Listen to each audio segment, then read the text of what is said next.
12 jurors in the first case unanimously agreed that proof beyond a reasonable doubt established you conspired to kill Charles Vallew.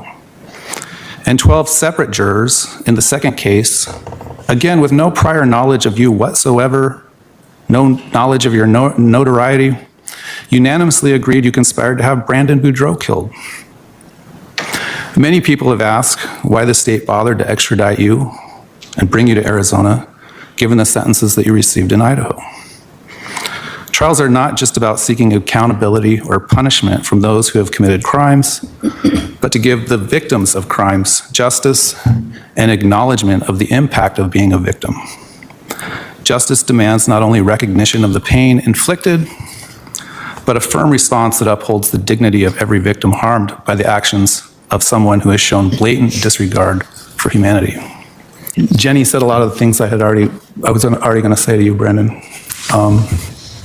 I'll just touch on a couple of them. I had wondered during the trial whether you suffer from survivor's guilt, and she confirmed that for me today. I also remember looking at you in the back of the courtroom trial, and just, you have this look about you of a wounded individual. I hope you can heal someday.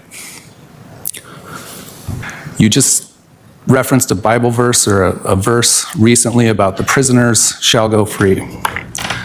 That is not a literal verse. That is a verse about people that accept Jesus can be in prison and they will go free when they die and go to heaven.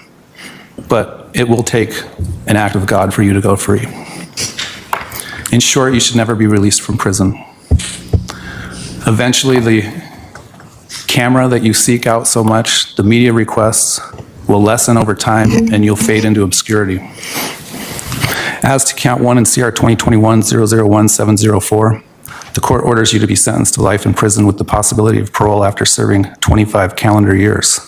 This sentence would run consecutively to the District Court of the 7th Judicial District of the State of Idaho in Fremont County, case number CR 22-21-1624. As to count 1 in CR 001-242-001, it's ordered that you be sentenced to life in prison with the possibility of parole after serving 25 calendar years.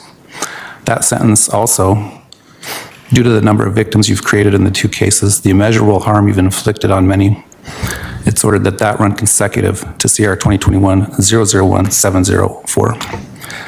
Because these sentences are consecutive to one another and consecutive to the Idaho case in which you are currently serving a sentence, you're giving 0 days credit for time served.